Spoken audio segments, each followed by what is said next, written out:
అందరికీ నా హృదయపూర్వక నమస్కారాలు.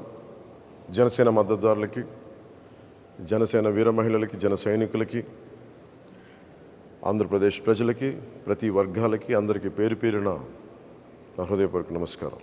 ఈ ఎన్నికలు ఈ మే 13న చాలా కీలకమైన ఘట్టం చేరుకోబోతుంది. మన భవిష్యత్తుని మనం నిర్దేశించుకునే సమయం. దీంట్లో భాగంగా మీ అందరినీ నా విన్నపం, నా విజ్ఞాపన, నా అభ్యర్థన, వైసీపీ వ్యతిరేక ఓటుని చీలనివ్వకుండా అందరం ఒకే మాట మీద నిలబడి ఎక్కడైతే భారతీయ జనతా పార్టీ అభ్యర్థులు ఉన్నారో వారికి మన సంపూర్ణ బలం టీడీపీ జనసేన బలం ఇవ్వడం, అలాగే టీడీపీ ఎక్కడైతే నిలబడిందో సంపూర్ణంగా జనసేన బీజేపీ మద్దతుదారులు, జన సైనికులు, కార్యకర్తలు, బీజేపీ కార్యకర్తలు అందరూ మద్దతు ఇవ్వడం, అలాగే జనసేన పోటీ చేస్తున్న చోట టీడీపీ మద్దతుదారులు, టీడీపీ కార్యకర్తలు, టీడీపీ మహిళలు అందరూ కూర్చొని జనసేనకి మద్దతు ఇవ్వడం. సమిష్టిగా ఇది కూటమి గెలుపు, ఆంధ్రప్రదేశ్ గెలుపు. వైసీపీ వ్యతిరేక ఓటుని చీలనివ్వనని చెప్పి నేను 2021 ఇప్పటం గ్రామం సభ పెట్టినప్పటి నుంచి ఈ రోజు దాకా అదే మాట మీద ఉన్నాం. అదే బాధ్యతతోటి ముందుకు తీసుకెళ్తా ఉన్నాం. భారతీయ జనతా పార్టీ నరేంద్ర మోదీ గారి నాయకత్వంలో నడుస్తున్న ఈ దేశం ఖచ్చితంగా ఆయన ఆశీస్సులు మన రాష్ట్రానికి ఉండాలి. ఆ దిశగానే వారిని చాలా వ్యయ ప్రయాసాలతోటి మనం ఒప్పించి ఈ రోజున మనం ఈ పొత్తులోకి భారతీయ జనతా పార్టీ నాయకులు అంగీకారం తెలిపారు. నాకు చాలా చిన్న వయసులో నేను చదువుకున్నది ఎంజీఆర్ గారి మాటలు గుర్తున్నాయి. ఒక రాష్ట్ర ప్రభుత్వం సమర్థవంతంగా పనిచేయాలంటే కేంద్ర ప్రభుత్వం ఆశీస్సులు అవసరమని. ఆ వాక్యం నా మీద చాలా బలమైన ప్రభావం చూపించింది. ఎందుకంటే మన కేంద్ర ప్రభుత్వం లేకుండా ఈ ఫెడరల్ స్ట్రక్చర్లో కేంద్ర ప్రభుత్వం సహాయ సహకారాలు లేకుండా ముందుకు నడవటం చాలా చాలా కష్టం. వీటన్నింటిని దృష్టిలో పెట్టుకొని ముఖ్యంగా 6 అంశాల మీద మనం ముందుకెళ్తున్నాం. విద్య, వైద్యం, ఉపాధి, సాగునీరు, తాగునీరు, లా అండ్ ఆర్డర్. విద్యకు సంబంధించి ప్రభుత్వం ఫీజు రీయింబర్స్మెంట్స్ చేయలేదు. ఎయిడెడ్ స్కూల్స్ మూసేశారు. సరైన నాణ్యతతో కూడిన విద్యా విధానం లేదు. అలాగే సంక్షేమ పథకాలు, అమ్మఒడి లాంటిది కూడా ఎంతమంది బిడ్డలు ఉంటే అంతమందికి ఇస్తామని చెప్పి ఇవ్వలేదు. ఒకరికి ఇచ్చి మరి అందరికి ఇచ్చిన భ్రమ కల్పించారు. అలాగే ఎయిడెడ్ స్కూల్స్ దాదాపు 7,000 పైచలకు ఎయిడెడ్ స్కూల్స్ మూసేశారు. వాటిని కూడా ప్రైవేటైజ్ చేసే ప్రయత్నాలు జరిగినాయి. కొన్ని చోట్ల అడ్డుకున్నా, కొన్ని చోట్ల కుదరలేదు, కొన్ని చోట్ల ప్రైవేట్ పరం అయిపోయినాయి. అది విద్యపరంగా ఎవరికి కూడా సరైన ఫీజు రీయింబర్స్మెంట్లు జరగలేదు. ఎన్టీఆర్ హెల్త్ యూనివర్సిటీని పేర్లు మార్చేశారు. ఆంధ్ర యూనివర్సిటీని వైసీపీ కార్యాలయంగా చేశారు. విశ్వవిద్యాలయాల్లో కూడా వైసీపీ ప్రభుత్వం తాలూకు పోకడ, దాని జోక్యం నిజంగా విశ్వవిద్యాలయాల తాలూకు ఔన్నత్యాన్ని, ఉన్నతిని మంటగలిపింది. ఇవన్నీ మార్చుకోవడం, భవిష్యత్తులో నాణ్యమైన విద్య, విశ్వవిద్యాలయాల తాలూకు దాని తాలూకు సమగ్రత కాపాడుకునేలాగా ఉంటాము. అలాగే మనకి వైద్యానికి సంబంధించి మనం ప్రతి కుటుంబానికి 25 లక్షల రూపాయలు మనం హెల్త్ ఇన్సూరెన్స్ ఇస్తూ ఉన్నాం కూటమి ప్రభుత్వం తరపు నుంచి. అలాగే primary health care, secondary health care, tertiary health care అన్ని గవర్నమెంట్ హాస్పిటల్స్ని చాలా బలోపేతం చేస్తాం. అది కూటమి ప్రభుత్వం తీసుకున్న నిర్ణయం. అలాగే ముఖ్యంగా ఎక్కడైతే మనకి పొల్యూషన్ ఉందో, కాలుష్యం ఆరోగ్యాన్ని ఇబ్బంది పెడుతుందో ఆ కాలుష్య నియంత్రణ మండలి ద్వారా వాటిని సరిచేసే బాధ్యత కూటమి ప్రభుత్వం తీసుకుంటుంది. ఉపాధి మనకి వచ్చి అన్ని మెగా డిఎస్సిని రిలీజ్ చేస్తాం, డిఎస్సి రిలీజ్ చేస్తాం, 18,000 పైచిలకు పోస్టులను భర్తీ చేస్తాం, పోలీస్ కానిస్టేబుల్స్, ఎస్ఐల పోస్టులు భర్తీ చేస్తాం, నిరుద్యోగాన్ని రక్కసిని పారదోలుతామని చెప్పి మనకి ప్రభుత్వంలోకి వచ్చిన వ్యక్తి కనీసం పట్టుమని 10 ఉద్యోగాలు కూడా ఇవ్వలేదు. కేవలం అరాకొర సంక్షేమంతో, దాన్ని ఎక్కువ అడ్వర్టైజ్మెంట్స్ తోటి ముందుకు తీసుకెళ్ళి సంక్షేమాన్ని కూడా సంపూర్ణంగా చేయలేకపోయిన ప్రభుత్వం, ఉపాధి ఇవ్వలేకపోయిన ప్రభుత్వం, మనకి జాబ్ క్యాలెండర్ రిలీజ్ చేయలేని ప్రభుత్వం. ఇది మారాలి అంటే ఖచ్చితంగా మన కూటమి ప్రభుత్వం రావాలి.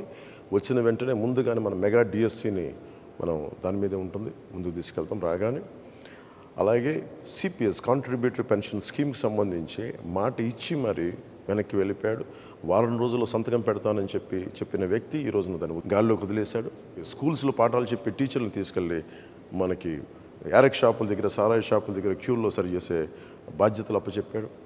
ఇది వారిని మన గురు బ్రహ్మ, గురు విష్ణు, గురు దేవ మహేశ్వర అని చెప్పి మనం గురువుని ప్రార్థించుకునే పరిస్థితుల్లో తీసుకొచ్చి మద్యం షాపుల దగ్గర పనిచేసే విధంగా ఈ ప్రభుత్వం గురువులను అవమానం చేసింది. ఉద్యోగులకి సిపిఎస్ ఇవ్వలేదు. వీటన్నిటిని దృష్టిలో పెట్టుకొని నేను గురువులకి గౌరవం ఇచ్చేలాగా, వారికి వేతనం సకాలంలో అందేలాగా, అలాగే సిపిఎస్, నేను ఉమ్మడి ఆంధ్రప్రదేశ్ మాజీ ప్రభుత్వ ఉద్యోగి కొడుగ్గా నాకు కష్ట నష్టాలు తెలుసు. ఈ రోజుకి మా అమ్మకి మా నాన్నగారి పెన్షన్ అందుతూ ఉంటుంది.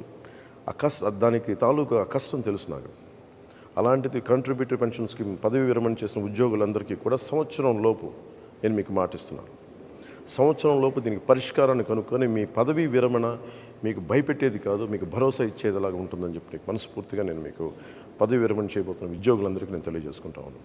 నేను మీకు మాటిస్తున్నాను, సంవత్సరం లోపు దానికి పరిష్కార మార్గాన్ని కనుక్కొని మేము పారిపోం. నేను మీకు మాటిస్తున్నాను, నేను నిలబడతాను. అలాగే సాగునీరు, మనకి ఇన్ని ప్రాజెక్టులు ఉన్నాయి. ఈరోజు మెగా ప్రాజెక్టు 2004 నుంచి ప్రత్యేకించి జల యజ్ఞం మన పదం అని కానీ జల దోపిడీ అయిపోయింది. ఎక్కడైతే సాగునీటి ప్రాజెక్టులు ఉన్నాయో ఉన్న ప్రాజెక్టులని సరిగ్గా మెయింటెనెన్స్ చేయకుండా, కాలువలు పొడికలు తీయకుండా, డ్రైనేజీలు సరిగ్గా తీయకుండా, డ్రైనేజీలను అలాగే లాకులు ఇటువంటి కనీసం మినిమం మెయింటెనెన్స్ కూడా చేయకుండా చాలా వేలాది లక్షలాది ఎకరాల ఆయకట్టు సరైన నీటి సౌకర్యం లేక, చివరి ఆనకట్టుకు చివరున్న పొలాలకి సరైన నీటి సౌకర్యం లేక నలిగిపోతున్నారు ప్రజానీకం. గిట్టుబాటు ధర లేదు, మద్దతు ధర లేదు, ధరల స్థిరీకరణ నిధిని సంపూర్ణంగా అది తీసుకెళ్ళలేదు. అందుకని నేను కౌలు రైతులకి సొంత డబ్బుని ఇచ్చిన వాడిని, కౌలు రైతాంగానికి, రైతులకి, అన్నం ముద్ద పెట్టే రైతులందరికీ నేను మీకు మనస్ఫూర్తిగా మాటిస్తున్నా. మీ క్షేమం కోసం, మీ సంక్షేమం కోసం కూటమి ప్రభుత్వం అండగా ఉంటుంది. అలాగే ముందు బాధ్యతగా మొదటి రాగానే ఏవైతే మైనర్ ఇరిగేషన్, చిన్న ఇరిగేషన్ ప్రాజెక్ట్స్ ఉన్నాయో వాటిని తొందరగా పూర్తి చేయడంతో పాటు ఉన్న ఇరిగేషన్ ప్రాజెక్ట్స్ని సమర్థవంతంగా పనిచేసేలా తీసుకుంటాం. ఇరిగేషన్, డ్రైనేజ్ వీటన్నిటిని సరి చేస్తామని మీకు అందరికీ మాటిస్తూ, మీకు రైతు భరోసా కేంద్రాల దగ్గర నుంచి ప్రభుత్వం నుంచి మీకు సరైన మద్దతు రాలేదు.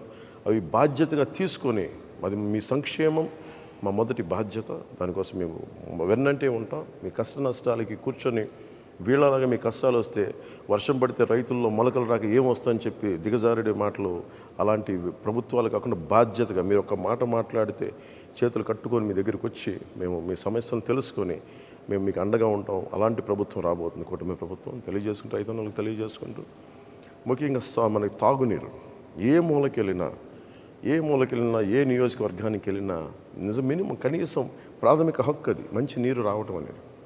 అలాంటి మంచినీరు కూడా ఇచ్చే పరిస్థితుల్లో లేదు. కేంద్ర ప్రభుత్వం జల్ జీవన్ మిషన్ అనే ప్రధానమంత్రి గారి ఆధ్వర్యంలో ప్రధానమంత్రి జల్ జీవన్ మిషన్కి నిధులు వచ్చినా కానీ ఈ ప్రభుత్వం దాన్ని ముందుకు తీసుకెళ్ళలేదు.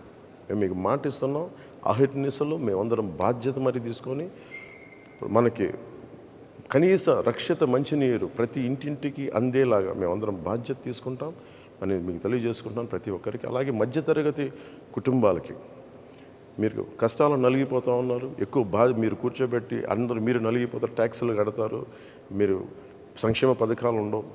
మీకు కనీసం మీకు ఇవ్వగలిగింది భరోసాతో కూడిన ప్రభుత్వం ఇవ్వాలి, లేదంటే మీకు ధరలు తగ్గించే ప్రభుత్వాలు ఉండాలి. అందుకనే కూటమి పెట్టుకుంది ముఖ్యంగా 3 సిలిండర్లు మహిళలకి ఉచితంగా ఇవ్వాలని, బస్సు ప్రయాణం ఉచితంగా ఉండాలని, ఇలాంటి సంక్షేమ పథకాలతో ముందుకు వస్తున్నాం. ముఖ్యంగా నిరుద్యోగులకి ప్రతి నెల మనకి ఉద్యోగం లేనప్పుడు నిరుద్యోగ భృతి, వీటన్ని ముందుకు తీసుకెళ్తాం. ఎన్నోసార్లు జనవాణి కార్యక్రమంలో నేను ఒకటి నిర్ణయించుకున్నాను, చాలా వేదనతోటి, చాలా ఆవేదనతోటి, అందరికంటే వెనకబడిన వాసులం మేము, మమ్మల్ని సమాజం గుర్తించదు, మా కష్టాలను గుర్తించదు అని చెప్పి దివ్యాంగులు నాతో పెట్టుకున్న గోడు నన్ను ఎప్పుడు కదిలించేసేది. దాంట్లో భాగంగానే మనకి తెలుగుదేశం, జనసేన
అందరికీ పేరు పేరున ప్రతి ఒక్కరికి 2 చేతులెత్తి అభ్యర్థిస్తున్నాను, ఆర్థిస్తున్నాను.